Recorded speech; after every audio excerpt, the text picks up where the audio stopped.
Malta Apps hija app ġdida li meta wieħed jidħol fiha jsib gwida l-21 app oħra li jagħtu aċċess għas-servizzi online tal-Gvern. Dan hu pass ieħor biex is-servizzi kollha tal-Gvern ikunu online u iktar aċċessibbli għal min juża l-smartphone. Għaddija tista' ssir fil-kumdità 24 siegħa kuljum.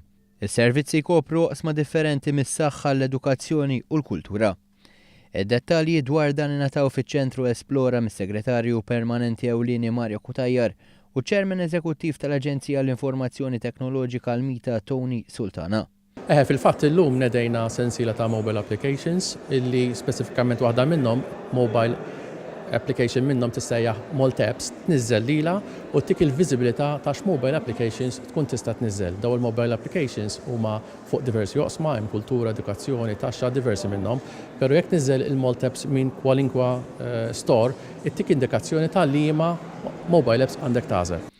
Mario Kutajjar spjega kif din l-app ma kienitx inizjattiva iżolata fil-proċess għat-tisħiħ tas-servizz pubbliku, e kif dan il-Gvern beda billi naqqas il-burokrazija, saħħaħ il-one-stop shops u s-servizzi li jingħataw mir-reġuni.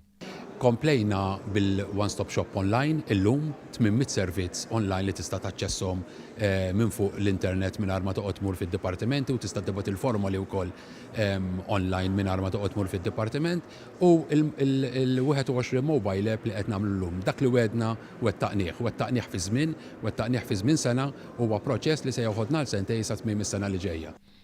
Il-ħidma tas-servizz pubbliku mhux se tieqaf hawn hekk kif se tkun qed tkompli taħdem biex tistabilixxi app transactions siguri li permezz tagħhom jitħallsu kontijiet u ħlasijiet oħra. Intant fil-jiem li ġejjin jaf tiltaqa' ma' ċentru ta' informazzjoni mobbli li se jkun qed jispjega kif jaħdmu dawn l-apps biex verament ikunu aċċessibbli għal kulħadd.